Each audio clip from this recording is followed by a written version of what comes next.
नमस्कार, एक बार फिर से आप सभी का स्वागत है। इस वीडियो में मैं बताऊंगी कि पति अपनी पत्नी से मेंटेनेंस किस प्रकार ले सकता है। साथ ही एक एग्जाम्पल भी साझा करूंगी, एक जजमेंट का नाम भी बताऊंगी जिसमें पति को पत्नी से मेंटेनेंस दिया भी गया है। बहुत सारे लोगों का कहना है कि वो अभी कुछ काम नहीं कर रहे, वर्किंग नहीं है, कोई जॉब नहीं कर रहे और उनकी वाइफ बहुत अच्छा अर्न करती हैं, कमाती हैं, तो क्या वो हकदार हैं अपनी पत्नी से मेंटेनेंस पाने का? और अगर मेंटेनेंस पाने के हकदार हैं तो किस सेक्शन के आधार पर उन्हें मेंटेनेंस मिल सकता है?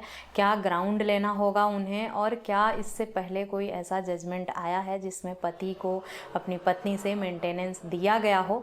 तो ये वीडियो इसी पर आधारित है। अगर आप इस टॉपिक पर जानकारी चाहते हैं तो कृपया इस वीडियो को अंत तक ज़रूर देखें ताकि आपको पूरी जानकारी डिटेल में मिल सके। अगर मेरी वीडियो पसंद आए तो मेरे चैनल को सब्सक्राइब करके बेल आइकन प्रेस करना ना भूलें ताकि मेरे आने वाली सभी नई वीडियोज़ का नोटिफिकेशन आपको मिलता। आप सब में से अक्सर लोग मुझे मैसेज करके सवाल और समस्याएं बताते रहते हैं। सबसे ज़्यादा समस्या का टॉपिक जो आता है वो पति और पत्नी पर आता है। या तो घरेलू हिंसा का होता है, या वायलेंस का होता है, प्रताड़ना का होता है, या फिर मेंटेनेंस का और तलाक का केस होता है। यही सारे मुद्दे ज़्यादातर अभी जो हैं वो न्यायालय से उठकर आते हैं और हमसे इन्हीं सारे टॉपिक पे सवाल पूछा जाता है। कुछ लोगों का ये भी कहना है कि मैं सिर्फ इसी टॉपिक पर वीडियोस क्यों बनाती हूँ, अन्य टॉपिक पर क्यों नहीं बनाती। मैं बिल्कुल सभी टॉपिक्स पर बनाती हूँ जो आप लोग डिमांड करते हैं। किसी अन्य टॉपिक पर भी अगर आप जानकारी चाहते हैं, वीडियो चाहते हैं, तो मुझे मैसेज या कमेंट करके बताएं। मैं उन सभी टॉपिक को भी कवर करूंगी, पर सबसे ज़्यादा डिमांड जो है वो इन्हीं टॉपिक्स पर है। आजकल लोग इतना परेशान हैं, इतना प्रताड़ित हैं एक दूसरे से, और ये पति पत्नी का रिश्ता जो है ये पूरी तरह से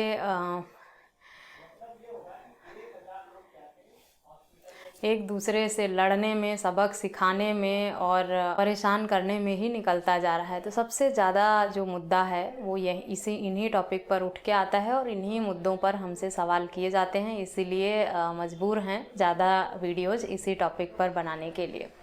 आज का जो टॉपिक है कि पति अपनी पत्नी से मेंटेनेंस कैसे ले सकता है, किस सेक्शन के द्वारा ले सकता है। सेक्शन तो मैं आपको अंत में बताऊंगी कि किस सेक्शन के आधार पर लिया जा सकता है और इसका जजमेंट क्या था। मुजफ्फरनगर का एक केस जो सामने आ रहा है 2020 में, जिसका जजमेंट हुआ था, किशोरी लाल सोनकर और उनकी पत्नी मुन्नी देवी का है। ये मामला मुजफ्फरनगर फैमिली कोर्ट का है, जहाँ पे न्यायालय ने पति को अपनी पत्नी से 2000 रुपये गुजारा भत्ता देने का ऑर्डर किया था। इसमें जो किशोरी लाल हैं वो एक चाय की दुकान चलाते हैं और उनकी पत्नी इंडियन आर्मी से 4th ग्रेड रिटायर्ड एम्प्लॉय रही, जिनको 12,000 पेंशन वर्तमान समय में दी जा रही थी जब ये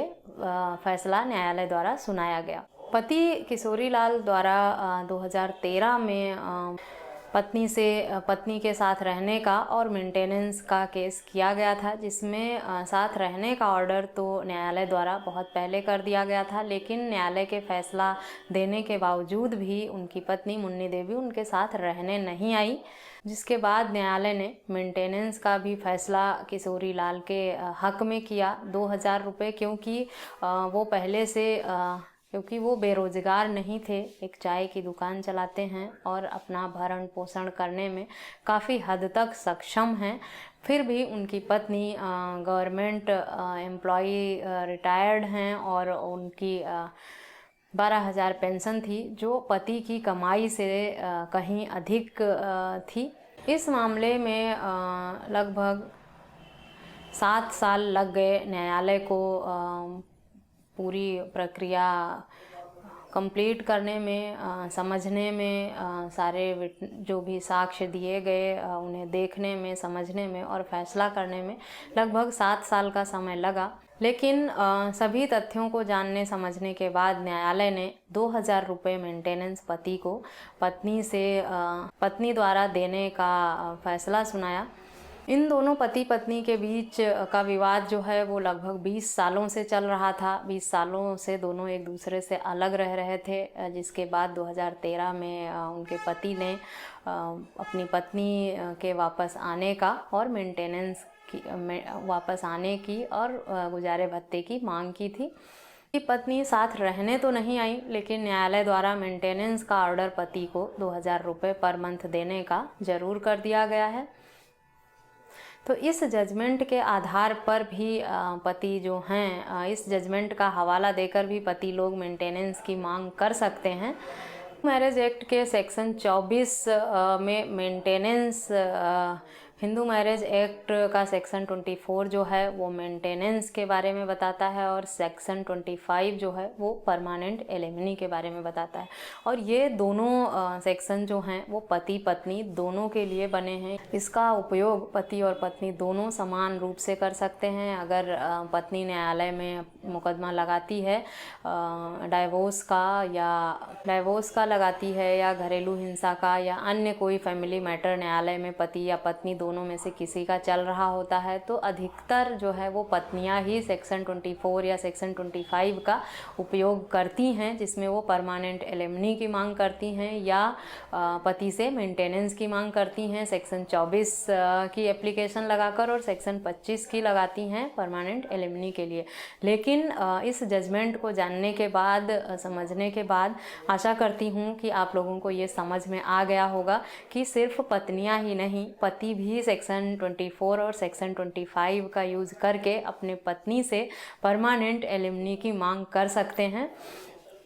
साथ ही साथ मेंटेनेंस की मांग भी कर सकते हैं, उन्हें भी पूरा अधिकार है। डिटेल में जानकारी चाहते हैं अगर आप, तो सेक्शन 24 और सेक्शन 25 को पढ़ सकते हैं, जिसमें सेक्शन 24 और 25 क्या कहता है इसकी विस्तृत जानकारी आपको मिल जाएगी। अब तक जो है वो पत्नियां ही अपने पतियों से एलिमनी की और मेंटेनेंस की मांग करती थी, लेकिन अब लगता है वक्त आ गया है जब पति लोग भी, अगर पत्नियां अच्छा कमा रही हों तो अब मांग करना शुरू कर दें, ताकि उन्हें भी अपने हक और अधिकारों के बारे में पता चले। मेरा काम है आपके हक और अधिकार बताना, लड़ना और मांगना तो आपको ही पड़ेगा, फिर तभी आपको अपने हक और अधिकार मिल जाएंगे, वरना आप जानते भी हैं अगर और जानकर भी चुपचाप बैठे रहेंगे तो आपके साथ जो भी गलत हो रहा है, जो भी बुरा हो रहा है या नाइंसाफ़ी हो रही है वो होती ही रहेगी। आपको अपने खिलाफ हो रहे अपराध,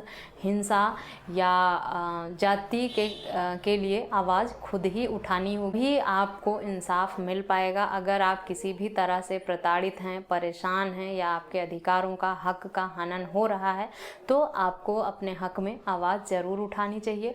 पर बेवजह एक दूसरे से लड़ना भी नहीं चाहिए या अपने ईगो की वजह से अपने रिश्ते को ख़राब भी नहीं करना चाहिए। मैं व्यक्तिगत तौर पे इस वीडियो को देखने वाले व्यूवर्स से यही रिक्वेस्ट करूंगी कि आपसी बात को, वाइफ हस्बैंड के बीच जो भी विवाद होते हैं या छोटी मोटी बातें होती हैं, उन्हें प्रयास करें आपस में ही सुलझाने की, निपटाने की। न्यायालय या पुलिस तक पहुंचने की नौबत ही ना आए, क्योंकि अगर दोनों लोगों को घर चलाना है, एक साथ रहना है, तो उन्हें मिलजुल कर, छोटी छोटी बातों को भूल कर, एक दूसरे की गलतियां माफ़ करके ज़िंदगी में आगे बढ़ना होगा।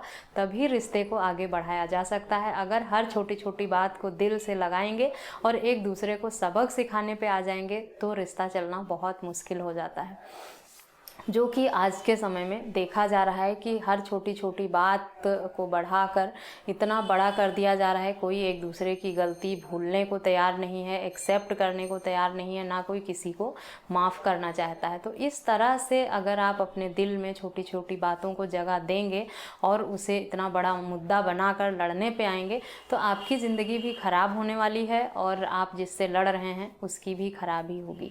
तो बेहतर यही है कि छोटी छोटी बातों को भूल कर आगे बढ़ा जाए ज़िंदगी में और खुश रहा जाए। अब खुद भी खुश रहें और दूसरों को भी खुश रहने दें।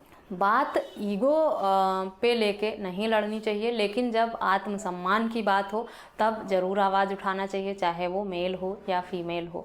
किसी के आत्मसम्मान को अगर ठेस पहुंचती है, चोट पहुंचती है या आहत होता है उसका आत्मसम्मान, तब मुझे लगता है कि उसे उसके खिलाफ आवाज़ उठानी चाहिए। पर छोटी छोटी बातों को दिल पर लेके और ईगो हर्ट हो जाए और इस तरह से लड़ाई झगड़े किए जाएं और उन्हें बढ़ावा दिया जाए, या किसी की बातों में आकर किसी ने आपको उकसा दिया है, उलझा दिया है और आप लड़ने लग गए, न्यायालय तक पहुंच गए, सबक सिखाने लग गए, तो ये सब बेकार की चीज़ें हैं। आप अपना समय खराब कर रहे हैं जो कि बहुत ही कीमती है।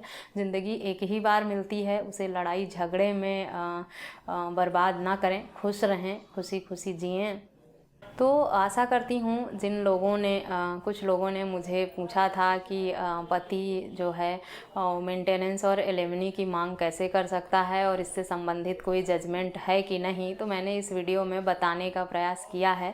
आप इस वीडियो को आशा करती हूँ इसको देखने के बाद आपकी जो क्वेरी थी वो कंप्लीट हो गई होगी। आपके द्वारा पूछी गई जानकारी मैंने इस वीडियो के माध्यम से दे दिया है। किसी अन्य टॉपिक पर अगर आप जानकारी चाहते हैं तो आप मुझे व्हाट्सएप करके पूछ सकते हैं। अब तक मेरे चैनल को सब्सक्राइब नहीं किया है तो प्लीज़ सब्सक्राइब ज़रूर करें और बेल आइकन को प्रेस करना ना भूलें। इस वीडियो में बस इतना ही, मिलते हैं नेक्स्ट वीडियो में, तब तक के लिए थैंक यू एंड बाय।